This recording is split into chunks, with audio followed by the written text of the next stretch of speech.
Hi there, Mike Lennon here. Welcome back to The Conservative, your host for the next 30 minutes, and thanks for not turning me off and listening. And you know that this is a conservative opinion show, just in case you're wondering whether or not this is a news show. Not, although I do put in the news of the day most often and facts surrounding some of that, and I'll do so again today. Now, the last time that I was on, we talked at great length about some of the things that are happening in the country and how we look at those kinds of things. I'm going to skip around a little bit on that today and perhaps not get to it. I had a second point that I wanted to make to that show last time, and the half hour ran out and I never got back around to where I wanted to finish up. And I got some other things that are on my mind, and I may get to it today. If not, the next show will have that final piece of the show prior to this one. So because it's my show, I get to do those kinds of things and get to think through. But I wanted to talk very quickly about some of the things that are happening right now in the world of impeachment. High crimes and misdemeanors are the constitutional values for why you can have an impeachment to begin with. And it's interesting to note that so far, those who are able to read carefully, not the far right and their talking points or the far left and their talking points, but the modern Americans who just look at this entire process and say, where is the impeachable offense? The Democrats will say, it's all right there. We'll lay it all out for you. Well, they did that for 3 years, and they kept saying that there was Russian collusion. And the only Russian collusion that they've been able to actually put on the table is that which Hillary Clinton did through Fusion GPS and made sure that that company that she funded put together a false dossier that allowed the Justice Department, through the FBI and others, to go to the FISA court and get illegal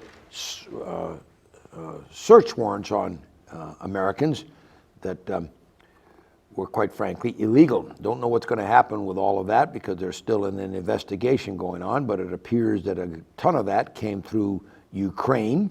Some of it came through Australia, some came from Great Britain, but in the bottom line, it's using the bureaucracy of Washington, D.C. for political purposes, which is, quite frankly, illegal.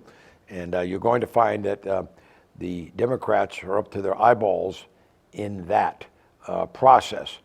And I don't know this necessarily the Democrats. It's not probably fair to say it's the Democrats.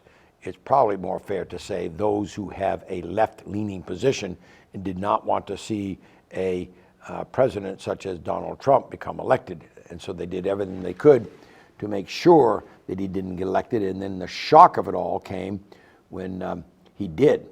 And everybody was, all the polls, all the fake news media was touting the fact that this was going to be a phenomenal landslide by Hillary Clinton and that she was going to be the first woman president, and she didn't even come close to that.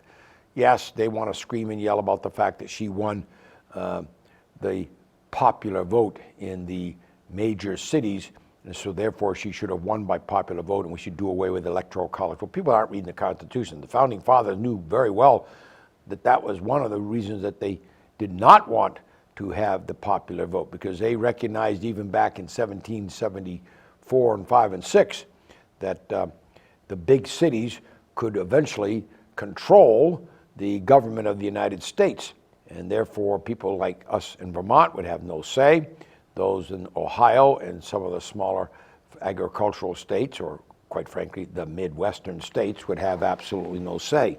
So they developed the Electoral College, which was based on each state's independently popular vote, and therefore Donald Trump won by the Electoral College. And to do away with that and go to a popular vote means that the left coast, California, and the right coast, New York, and some of the cities leaning on the right that always vote Democratic, you would never have an opportunity to ever have a Republican conservative president. It would just never happen again. And this country's cyclical. We go Sometimes we go for the Democrats and sometimes we go for the Republicans, and most of the time we try to find someone that's going to bring us to the middle or correct the course that we seem to have been on for 4 to 8 years. And if you look back through history, that's the way it's been forever. And especially since the party of Lincoln was the GOP, that's where we all start, somewhere in 1861 or so, 1860. That's where Lincoln kind of comes on the pathway to political parties as we know them today. And that's where we're at. And so what do we do to make sure that we have a political future is that we have got to make sure that we watch carefully what is absolutely happening to our government. So we know that there is now, because the collusion with Russia just fell all apart. The Mueller report was at best terrible and did not find fault with the Trump campaign or with President Trump himself. And so therefore, we begin with a new, quite frankly, trumped up charge. We're going to see whether or not these whistleblowers have any real knowledge of anything that occurred in the White House. And I've got a feeling that you're going to find that they don't, and if not, well, I'll be the first to say, wow, there's a story here, but it doesn't look like that.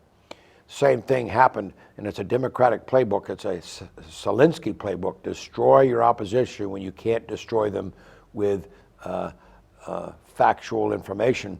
Go after their personal characters and destroy them. And it's perfect to see that. You watch them try to reverse an election, the will of the people in 2016. You tried to see them reverse that entire election process and make Donald Trump an illegitimate president. That's what the left is trying to tell you.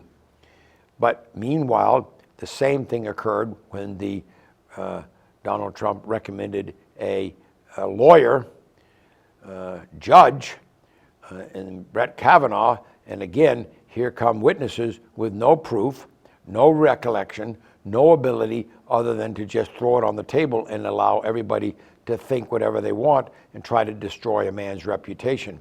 That's not the way it's supposed to be in America.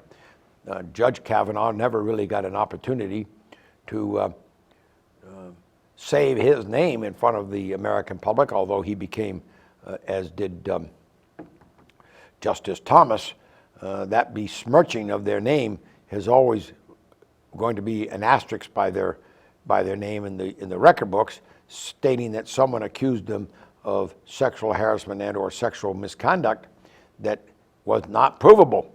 And shame on the women of this world who, especially in modern America, that don't step up and say, hey, wait, I've been wronged.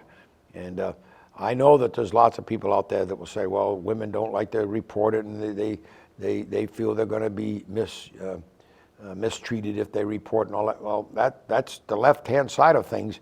The right-hand side and the moral value structure necessary to make this happen would be indeed to step up and say, I've been wrong, because to tell someone you've been wronged 15, 20 years later, most people can't remember yesterday, much less remember what happened 15 or 20 years ago on a specific date in a specific area.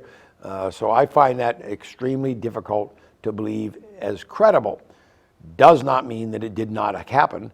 It just means, how are you going to prove it? And in this country, you're not guilty until you're proven guilty. It's not by hearsay, and it's not generally by gossip and all other slanderous, libelous methods of destroying your character. That's just never been American. And we did that to Trump to this point. We did it to Kavanaugh with these witnesses that come forward that can't prove it. And now we've got the same thing coming forward with this whistleblower as the left continues to try to trump up. I hate to keep using the pun, but it's a good pun. They're trying to trump with evidence that is not there. It's non-existent. So I'll be the first to sit here and say, yep, I was totally wrong. It is in existence. But I've been around long enough to tell you that generally speaking, the political winds are such that you don't, with this much time gone by, prove something that is not there. You can try all you want, but in the Nixon impeachment, they knew. The Watergate break-in was there. They knew that he had lied, and therefore he was about to be impeached because he had lied and had violated the Constitution. So he resigned. Now Clinton, on the other hand, he lied to Congress. He lost his law license for a while. I think I've heard somewhere or read somewhere that he got it back. But anyway, I doubt if Bill Clinton's ever going to practice law again. Neither is Hillary. They've got enough money to not have to go into the courtrooms or to file papers for people. But that is an interesting subject because he lied and he was impeached and nothing came of it. So, I mean, there were two circumstances where indeed the United States legislative branch, who holds the power for impeachment, had decided that that wasn't going to happen. So Nixon and Clinton both had enough evidence, hard evidence, in front of the congressional committees to do some real damage to them, and it just didn't happen. So here we have information on the table from trumped up committees that are all behind closed doors. There hasn't even been a impeachment vote, and from what I can read and understand about the Constitution, there really doesn't have to be one. But in general, over the last 100 years, when we've even brought up an impeachment inquiry, we've gone to the House of Representatives and they've voted to proceed. That hasn't happened, and most of the information that you're finding out right now about impeachment is not coming out in public. It's coming from behind closed doors, including the fact that Mr. Adam Schiff, Shifty Schiff, had the information from the whistleblower before they took the action from Pelosi, the Speaker of the House, that the whistleblower had enough information from their perspective to begin a impeachment inquiry. Very interesting, the choice of words. Now, here's the problem. Even if they go down this road and continue with what evidence they have, it's going to go over to the Senate, should they ever decide to impeach, and it's going to die right there. It's not going to ever, if it ever gets called to a vote, which would be interesting to see if Mitch McConnell does that, but I suspect that it's just going to die right there. Nothing's ever going to come of it. And so would the Senate impeach if there was a high crime and misdemeanor? I would be willing to bet that they would.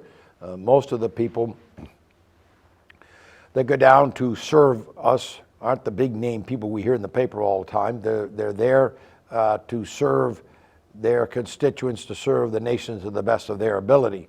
You don't find a lot of people down there in Washington really deeply swimming in the swamp.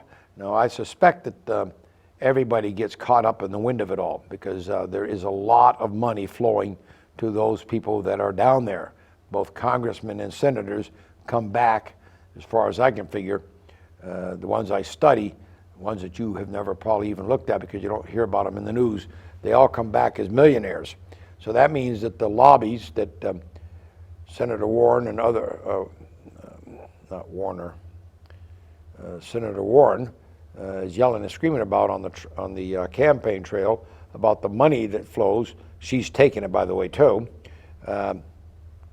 It's horrendous amounts of money, and nobody wants to talk to you about the fact that, you know, we talk about Russian collusion to change the design of the election.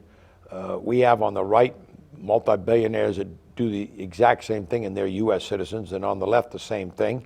We have people that spend millions of their billions to try to influence, deeply influence, the outcome of the election. And we could name those names, and you can go look them up if you'd like, but they're there, and they're using their money to influence an election. And that corruption corrupts corrupt. You know, You can buy votes, you can buy favor. That's part of the reason that the Roman Empire destroyed itself from within. It's part of the reason that the Greek states destroyed themselves within. It became very, very corrupt. So we have to be, if we're going to survive as a nation ruled by men and women, we have to be very vigilant on what is actually happening to our country.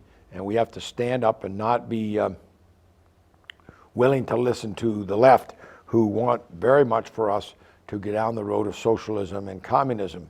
And socialism always sounds so very, very tasty because it means that we will take good care of you. But in reality, what socialism has done for all other countries in the world is that the elites who run it look at the people that are sitting there, and you may be invited to have a steak once in a while at a socialistic party rally where you'll be fed that steak, provided you follow the party line, provided you do what the party says that you will do, and that you're a good little boy or a good little girl. That's exactly what you go and you look at in the communist states and in the socialist states. That's what happens. And people very quickly run out of bread, and you have the bread lines. Seriously, they don't function because the top becomes very, very corrupt. It's easy to take billions of dollars and make sure that you are sitting on top of the world. Meanwhile, all the people that are struggling mightily to pay their bills and keep food on the table and have a house over their heads, a roof over their heads, etc., they can't make it, and things begin to fall apart. Venezuela. We see that there's major problems in Iran right now. There's major problems in China right now. Some of these countries are eventually going to topple because the left eventually gets risen to, and the people do rise up and take down the government. Problem is that they don't usually replace it with anything other than what they already knew. And that becomes a part of one of the problems that we have when we have folks that have no other historical perspective, no other educational value system from which to work on, which you know I talked about last time when we talked about where the value structure comes from. And the value structure, as I said last time, comes right out of Judeo-Christian biblical principles that are as much as 8,000 years old now. And those Judeo-Christian principles are the value structures that at one time were taught in our churches and pulpits, and at one time were taught in our school systems, and they were in tandem so that the youth of our country was hearing on Sunday the same message that they were hearing in their schools Monday through Friday. And so on top of all of that was a parental structure that was versed in both the Sunday school lesson and also the academic lesson, which had the same Judeo-Christian value structure being taught. Now it's all being unraveled, which is, as I said last time, a part of the left's plan for the destruction of the country. First initiated by Karl Marx / Lenin, and then promoted now by a guy named Nikita Khrushchev, a guy named Putin. These guys all believe that the only way to destroy America and destroy it quickly is to remove the citizens from the belief in a God, remove them from the belief in a religious system of moral values, and destroy them from within in their educational program. And how do we do that? We water down the educational program. We take and remove it so that those who would be educated get less of an education than those of us who are my age sitting here. Now, those of you that are older than I am or my age, all you have to do is go ask your grandchildren or your great-grandchildren, and you will find out that their education is much less than yours was, much less. And I'm not talking about all the problems that are brought into the school system today. I'm talking about the RWA, reading, writing, and arithmetic. Those are at a lesser valued structure than they were 50, 60, 70 years ago. We got a better education back then than they're getting today. So little children who are moving out of, let's say, junior high do not have the same grade equivalency ability as we had. And you can check it out because the test score is short. Test scores over the last 50 years have changed the structure of the test scores to give kids a better chance of scoring, and they're not. They're not scoring at a higher level, they're scoring at a lesser level. So there's a million probably reasons why that teachers and the community will give you why things aren't going right. Reading, writing, and arithmetic are skills that are taught to people and they learn how to do them. And the only way we're going to raise the bar of our educational valued structure is to have people interested in education at a higher level. And I don't mean by saying higher level college. I mean that kids can read, kids can write, and kids can do arithmetic at their grade level, and they pass on up to the next grade level being able to do those things. And that's not what's happening in America today. That's a disaster waiting to happen. Well, who said that they would do that to be sure that we destroyed America from within? A guy named Nikita Khrushchev, communist of the old Soviet Union, took his shoe off the UN and said that this is what he was going to do, and it appears, and said that he had already begun, and it appears now 50 some odd years later that they've been very successful at making sure that our educational system is not on the par with the rest of the children of the world, and that our religious education, our religious tenets are dropping by the wayside. Now that's what I talked about last time and said that it was very, very important that you realize that that's going on. And so when you look at that and then you look at the politics of hate, the politics of destruction, the politics of not loving thy neighbor as you would love thyself, the politics of tearing down the first 3 commandments, which is, I am the Lord thy God, thou shalt not have strange gods before me. Those commandments, to love God with your whole heart, mind, and soul, that's the same thing that Aristotle said, it's the same thing that Pythagoras said, it's the same thing that Jesus said. Those are the tenets that we are now allowing to be taken over by the government. Thou shalt love thy government with thy whole mind and thy whole soul and thy whole heart. And if you do, then we'll make sure that you get taken good care of. And we don't have to worry about some unknown, unseen God out there somewhere. We'll just let the government do it. Well, the government is unknown, unseen. Most of you can't even name where your money goes. You pay your taxes, and most of us can't even tell you where those dollars go. We can't tell you the percentage of where it goes. It's gone. We don't know. But based on what we can see so far, some of it does not go to where you think it goes, but it goes into the pockets of people that are in the swamp. So Donald Trump is right when he says we have to look after this swamp and drain it. We cannot continue to allow our money to go down these streets of ill repute and expect to survive. We've got to stop it in its tracks, and this is where we're at with that kind of thinking. We've got to come to a stop. Well, who's going to do the stopping? Well, a lot of people say, well, I have no power, I have no power. Yes, you do. You have the power in the ballot box. That's where the power comes. That's our 4-year revolution.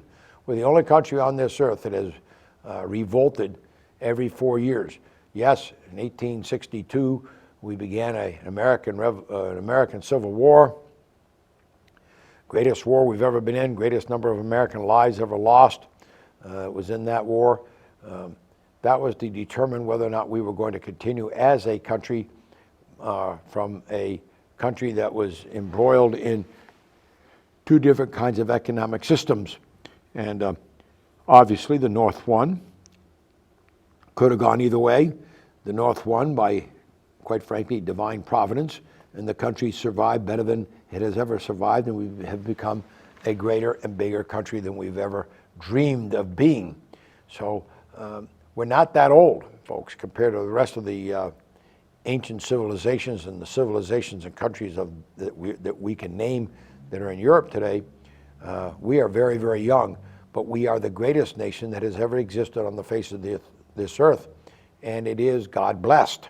And we need to keep that in mind. It's not government blessed. It's not your senator. It's not your legislator. It's not your judiciary branch. It's not your president that makes this country great. It's all of us sitting here watching this show, all of us that got out every day and do the work that we have to do to provide for our families and provide for our communities. This is what makes America great. It's the people, not the government. So don't get this sucked into believing that somehow or another the government is going to take very good care of you, because it's not. And that's why the conservative view is self-reliance first. Look to yourself first for the answers to your needs and wants. Don't look to the government to take care of you, because the money does run out. And once the crookedness of the swamp pulls in, the money runs out even faster. And all you have to do is look at Venezuela. That's the most perfect modern example. You can look at Cuba, that's been around for a long, long time as a socialist nation. They are broke. They still drive cars that they jury-rig that are from the 1950s. They don't have anything going on down there in Cuba that's worth looking at, including the fact that Obama went down there and tried to change everything around so that maybe people would go there. No, the Cuban economy is in the toilet, and people aren't going there. Okay, they're not going to go where there's this tremendous anti-American government problem. Why would we go there? People don't, and so it's yeah, some people do. You know, I can't say people, all people don't. A lot of people would go if they had an opportunity to go, but not enough to make their economy become a booming economy. It's just not going to happen. Okay, I was just talking to someone today about the fact that they were about to move to New Jersey.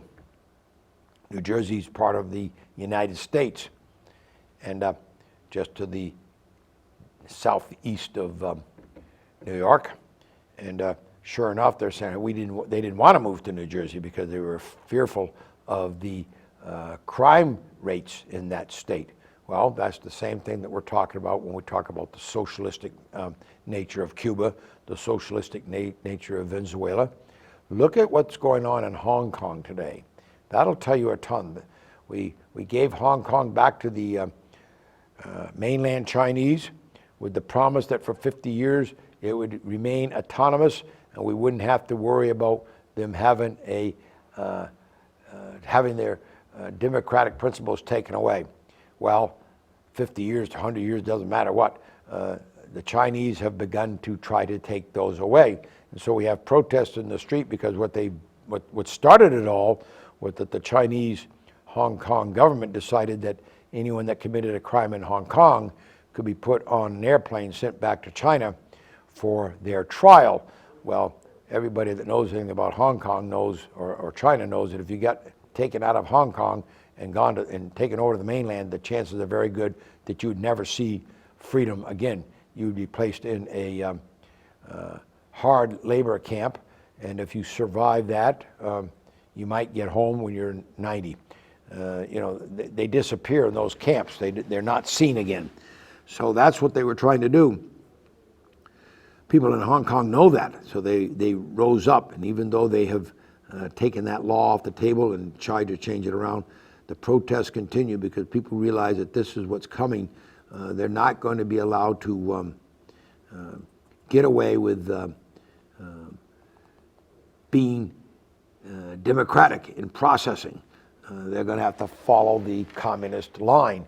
And that's exactly what I said when I talked about you can have your steak, you can eat your steak, but the only way you're going to get a steak on occasion is the fact that you go to one of these parties and they then feed you the steak. It won't be like you're going to eat it every day. You're not going to have the freedom to do what you're doing today in a communist / socialist / progressive government. It's just not going to happen because there's no record of it ever happening anywhere in the world. And this was tried as far back as the Greeks, okay?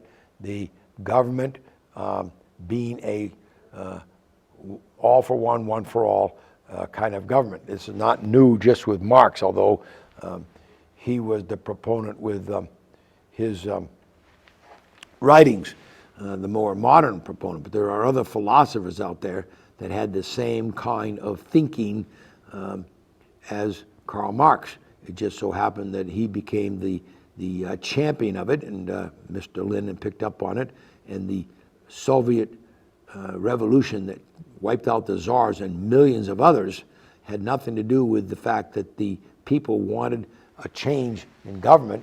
They did, but the only way that it was going to occur was a bloody revolution, okay? And that's exactly what it's called. The Russian Revolution was just exactly that. Well, guys, time has run out. I hope I've been able to entertain you a little bit, make you do some thinking. Next time in, I'll try to bring back that other concept that I was working on last time. See you next time. Bye now.